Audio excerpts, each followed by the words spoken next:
Hello everybody and welcome back to another episode of Time Travel. Now today we're going to be going back to the year 1996 and we're going to be taking a look at, or a closer look rather I should say, at the Brother Super PowerNote personal electronic notebook that was recently sent to me by a viewer by the name of Bryan. If you did not see my most recent video on this channel, which I did last week, was a whole unboxing of the package that he offered to so generously send me.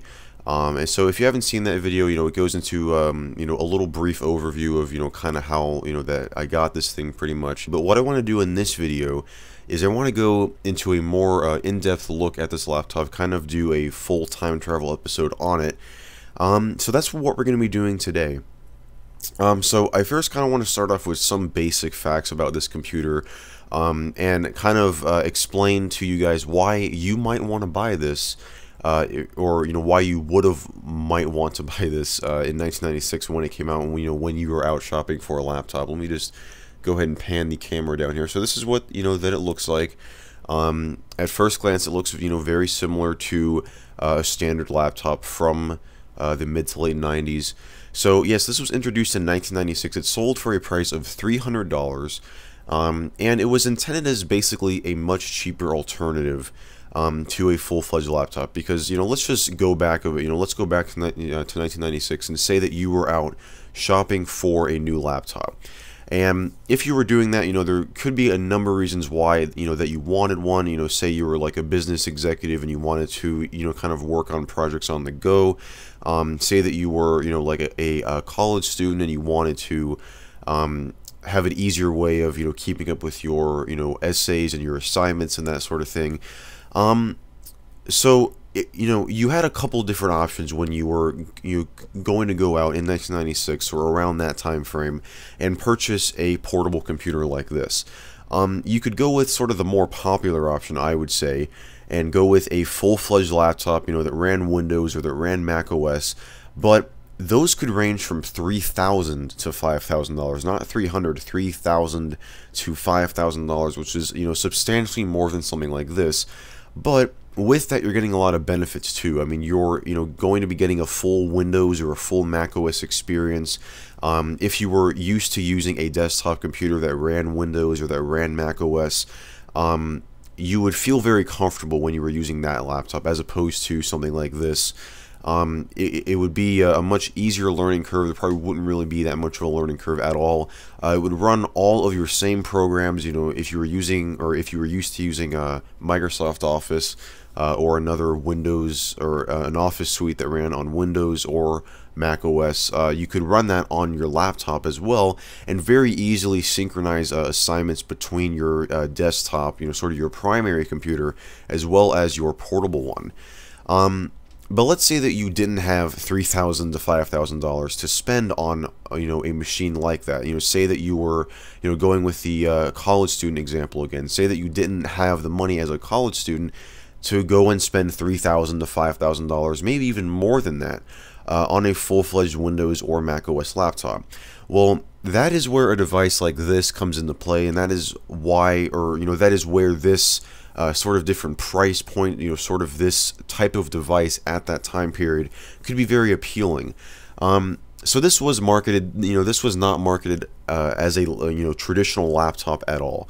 On the box right here, you can see that it's calling itself the Super PowerNote personal electronic notebook. So it's not saying that it's a full-fledged laptop, but it does offer some, and I say some because it's not running like a full-fledged Windows or a Mac OS operating system. This is kind of running its own thing, as you can kind of see on the little image there of the computer. But it does offer some things that you would find very appealing. Let me just go ahead and zoom in on this on these little, I guess you could say, stat sheet type of thing. So it says portable and affordable, the perfect partner, the first truly affordable personal electronic notebook with a built-in software suite, including a built-in data/fax modem, wireless printing, full function word processor with spell corrector and thesaurus, spreadsheet, address book, personal scheduler and calendar, a file conversion software to exchange Super PowerNote's word processing and spreadsheet files with major PC software packages, and it works with virtually any PC printer. So if you were out shopping for something like this, and you were, say again, like a college student, or maybe you worked sort of like for your own business, and you didn't have a whole lot of money to spend on that laptop, or you worked for like a smaller company that didn't have that in the budget to spend 3 to 5 grand on a laptop, this could be very appealing. Especially this point right here, where you can actually, there's some software on this machine to convert your word processor and your spreadsheet files, to transfer them to your main computer, to your main Windows or your Mac PC, so that you can do full, I guess, full edits to them, more edits that this thing is capable of. But for the price point, this is capable of a lot of things, and I think that is what made this very appealing at the time. So yeah, that is basically a brief overview of the box and kind of what that will come with this computer. I guess all of the different features and all of the different programs and that sort of thing. What I'm going to do now is I'm going to just get the box out of the way here, and I'm going to focus a little bit more on this computer right here and kind of go over some of the stuff that you would get with it. The guy that did send this to me, again, a huge thank you to you, Bryan, for sending this out. It was very awesome of you. He did include a lot of the things that this machine originally came with. So you do get a few different promotional type materials. One of them is this right here, advertising its support for Bookman cards, which I believe are sort of little cards. There's a little slot on the bottom here, and you can add things like an advanced thesaurus. There's support to add like a Bible, like a full dictionary kind of. So it would actually be stored on these cards right here, and you could order them. And so there's a bunch of different stuff right here. They cost, I assume that the price is varied. It says $34.95, and it kind of gives you like some extra features. There's this one right here for like word games, kind of like some games and stuff you could play on it. So there was that. It gives you a little advertisement for CompuServe right here, as this does have a built-in modem, so you could use some of those features. It comes with, I believe those are the instructions right there. It comes with, some more, things, actually some accessories that you could order from Brother. You have from choosing a rechargeable battery, communications modem, all these things right here, which is pretty awesome. And it shows you, the price and everything. Let's see what else we got here. We have a phone cable, which is very useful for the built-in modem. And he also included some of the stuff that was, I guess, advertised on the laptop at some point. So this is, a little brochure kind of, maybe was on like the top of the box or something. And it, tells you some more features about it. And it says right over here, it's a word processor, it's a personal scheduler, it's a communication system, it's a spreadsheet organizer, and you had a free trial to CompuServe, which is pretty cool. One thing that I found cool about this was actually won in a sweepstakes in here, and I kind of go over this a little bit more in the unboxing video. But yeah, somebody actually won this. They got this for free, and I guess that they use it. They took very good care of it. This thing is in pretty great shape. There's not really any signs of wear on it at all. So maybe they didn't use it. I don't know.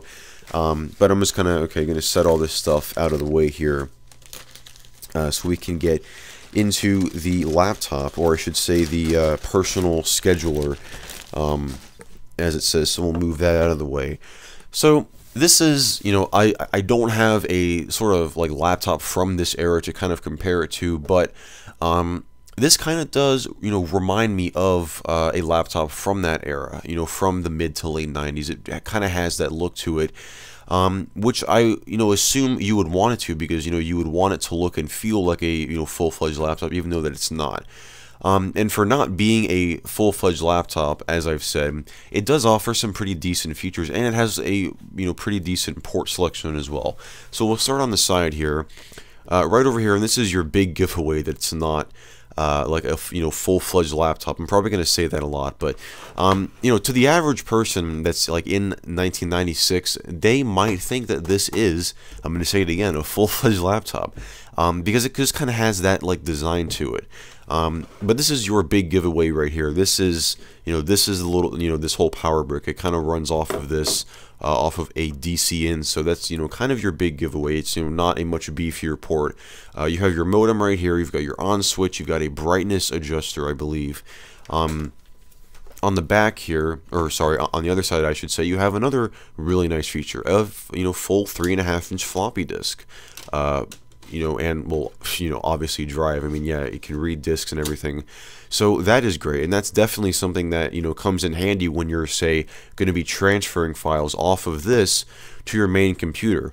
It did say something about it supporting wireless printing, but I believe that that was using infrared, and we all know how great that that is.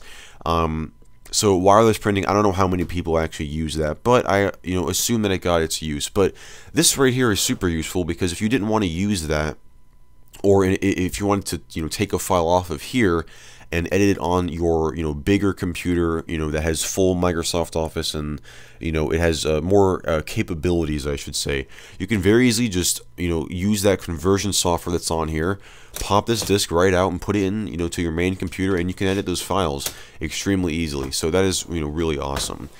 And it also, I should just show you this right now also, on the back right here, if we pull this down, it has a full, you know, printer / parallel port right here that you could plug this in directly to a printer, and I believe that is the infrared right there. So, yeah, it's got two great options for printing files, which is very nice. And your other big giveaway that this is not a full laptop is when you open it up. And if you did not see this on the box already, this is your other big giveaway. It's not, you know, going to have as large of a screen. And there's also no trackpad, there's no track point, it's just the keyboard right here, which is still a pretty decent keyboard. It feels, you know, like a standard membrane keyboard, which is honestly something you would have on a full-fledged laptop. There I am saying the phrase again. But yeah, you know, you would have a, you know, keyboard very similar to this, maybe of a little bit better quality. I mean, you are paying $3,000 as opposed to $300, so it might be, you know, of a, you know, much better quality. But to me, I mean, I can tell, you know, that it's way different because I'm using a Cherry MX Red, you know, mechanical key switch keyboard on my computer. So I can definitely, you know, when I go to a membrane keyboard, I can definitely tell that it's a membrane keyboard. But it doesn't feel really cheap at all, and that's kind of the point that I'm trying to, you know, get across here. It, you know, kind of feels very decent. I mean, it's a keyboard, you know, what can you expect? It also has this little thing in here. I think this might be like to store like a battery or something. You know, you see those two little prongs down there. So it has that. It kind of, you know, identifies the model number right here. It's a Brother PN-8800FXB Super PowerNote, and it has the Bookman Ready logo. So there's no battery in this right now. Actually, I should probably show you the bottom as well, because there's some more information on it down here. So down here, this is that little Bookman card slot. So when you open this up, and the little flap just fell, this is where you would fit those cards. Which would kind of add, you know, like some games and some extra features. I believe this might be a backup battery, and we also have, you know, like the model number again and all of that down there. So there's, you know, some extra stuff down there on the bottom. There is not a battery in here right now, and if there is, it's not fully charged because it won't, you know, turn on if I flip the switch. It doesn't do anything. So what I'm going to do is use the nicely included power cable that, you know, Bryan obviously included with this, which is very nice. I'm going to plug it into the wall, and we're going to power this on, and we're going to take a look at the software and the operating system that is on this. Alright, so we've got it all plugged in. I'm going to go ahead and turn it on. I know that the camera is going to, you know, freak out and go out of focus because it likes to do that. So this is the main menu right here. This is the main screen that it boots up to when you first turn it on. And the interface, usually I believe you can use like the arrow keys to move like that little pointer around, but Bryan did say that they were broken. Oh, maybe it's the far, yeah, maybe it's the one to go right, because that isn't doing anything. Okay, so the right and the down arrow keys don't work, so we can still kind of navigate it, but you can also just press these numbers, so like, you know, you can press the number 1 to go to the word processor, but so yeah, it just kind of gives you a list of all of the different programs that it has. So it's got a word processor right here, it's got a spreadsheet, an address book, your fax, communication, your you know, Bookman and card support right there, You have a scheduler slash calendar, things to do list, a clock, you know, like file manager to manage all your files, a disk application, and I believe that says setup. So we're going to go ahead and just kind of go through these one by one. I'm not going to, and I always say this, I'm not going to go, you know, super in depth and kind of talk about everything because this video would be super long. It's probably going to be super long anyway, but I'm going to try to make it not like super duper long, so that it's still somewhat watchable.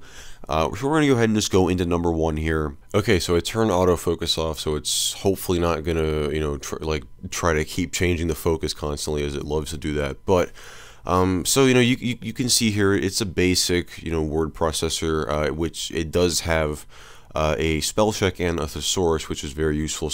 I don't know, maybe the spell check doesn't work. Maybe I'm just doing something wrong, but I mean, you know, it's a basic word processor, you know, to get your like your documents edited on the road, you know, on, you know, like your flights or whatever. It's decent at doing that. I mean, it's not going to be something super special. I mean, you are literally paying $300 for this as opposed to $3,000. So, you know, you shouldn't expect getting like a full-fledged laptop experience because you're not going to. I mean, that's just basically what it is. So, yeah, we'll just go ahead and get out of this. The one thing I've been having trouble figuring out is how to exit the application. Sometimes you can press cancel. You can see on the keyboard here there's a lot of options. There's like a lot of secondary functions. There's a little code button over here that kind of acts as like a function key. So like when you press that and you press G, it'll come up with like a go to. It's not doing that right now because I'm out of the, let's do cancel. So if I press code G, okay, maybe it doesn't work in the, maybe it, you know, doesn't work in the word processor. But you know, so you kind of have like an FN button where when you press this and you press something else, it does a function rather than pressing the letter. So, okay, let's go ahead and take a look at option 2 now, the spreadsheet. This right here, it's actually reading stuff off of the disk right now because, you know, what it's doing is it's, you know, like when you create files and stuff, it does create it on the floppy disk so that you can more easily transfer it over, you know, to your main computer and everything. So this is going to have kind of the same interface as the I almost said spreadsheet, as the word processor. So when we go into new file, you kind of get like an Excel type interface, you know, with columns and everything. So, you know, hello, and then we, you know, go to the next line, and, you know, well, I guess we got to hit down. A1, I want A1 to say 2. Okay, let's go to A. Oh yeah, this is hard because the arrow keys don't, at least 2 of them don't work. So I can't go down, and I can't go right. If I go up? Oh man, this I don't want to type in the cell. Why does it keep doing this? It's just beeping at me. Every button I press, it's beeping at me. Just imagine that it's a good spreadsheet tool. So we'll go ahead and go into number 3 now, the address book. So what is an address book going to be? Well, it's going to be where you know, can keep track of your business contacts, of your family, whatever. So I mean, that's cool. It's a simple way of, you know, keeping track of all of your contacts. I mean, I assume there were better methods for doing this in 1996. But if this is all you had, you know, it was decent and it worked. And I assume that you can also transfer those, you know, from your floppy disk here over to your contacts program on your computer and do more edits to them there and kind of, you know, keep them in line there. So again, okay, so we're going to hit file to finish. Okay, so code file, I guess, exits. So, okay, so I got to remember that. So you press the code button and file, and it brings you back to the main menu, at least hopefully. Okay, we're going to move on to the fax thing. I'm not really going to be able to demonstrate this super well because I don't have a fax machine hooked up in here. But select the file and press return. It looks like you had to even have, I guess you had to have a fax file on your floppy disk or something, or you had to, well, I mean, you have to have a file you want to fax on the floppy disk. So it does come up with this screen and it asks you to open up a file. I assume you have to have one on the floppy disk, you know, maybe one that you made with, you know, like the spreadsheet or with the word processor. So I don't have it, you know, any of those saved, so I'm not going to be able to actually demonstrate this. And plus, I don't have a fax machine in here anyway, a whole, you know, setup, whatever, because it isn't 1996, so I don't really have all that set up. But okay, so we'll press code file, and it goes back to the menu. Okay, so I figured out how to go back to the menu. That's good. We'll move on to communication. I'm probably not going to be able to do anything in here either because, you know, this is for, you know, sending data and stuff over like the actual communications port and everything over the COM port, which I can't really demonstrate either, so we'll just go ahead and exit out of that. Bookman, we'll go into the program here, but again, I can't really demonstrate this because I don't have any, of the cards. But you can see right here, I mean, this is where you would go through and it would, you could choose from all the cards, or, put the card in, it would show you all the data. Again, I can't demonstrate this. I've said that like 3 times in a row, and I'm sorry, but I just don't have any way of, actually demonstrating those. We'll go ahead and move on to the calendar now, or the calendar/scheduler. So it pulls us right into January 1996. I wonder if you can go to 2018 on this. Actually, I probably should have said Happy New Year at the beginning of the video, but I totally, just forgot. So yeah, Happy New Year, guys. By the way, it's 2018. Yeah, I can't really figure out how to change it because, again, the keys don't work. I assume on that screen is where you would go and, press the, right key to go constantly and just change the year, but, yeah, that doesn't work. I probably said that a lot in this video. So things to do list, I assume is going to be kind of a similar thing. So you can kind of go in here. It kind of has the same interface as the address book, where it's got like this record up here. So we could say topic, video, and then to do make video, and then deadline. Okay, can we change the deadline here? And again, I think you have to press the right arrow key, and I can't do that because I'm pressing enter and it's not doing anything. Or it's just beeping at me, so I guess I can't put in the day and year for the deadline. Yeah, so for the deadline, I guess you can't, because that arrow key is broken, so I can't go over. So you can put an alarm time and a check date. So now it just moved right on to the record 2. So we could say make video, and we could do make a video for next week. This backspace, this is one of those, and I should show you this right now. I can never stand keyboards that have the backspace key as like 1 key rather than like 2 and just be 1 bar, because it's just very, just very strange the way it is. I'm not used to it, at least. I assume people are, and it's not a big issue for them, but it is for me. But yeah, so it's a pretty simple calendar, or not calendar, but like a to-do list. A clock is probably gonna be the same thing. Hey, it shows the time. It thinks it's January 1st, 1996. The interface is great and all for kind of what it is. For kind of what this is, but having some sort of like mouse or trackpad or something would make it way easier.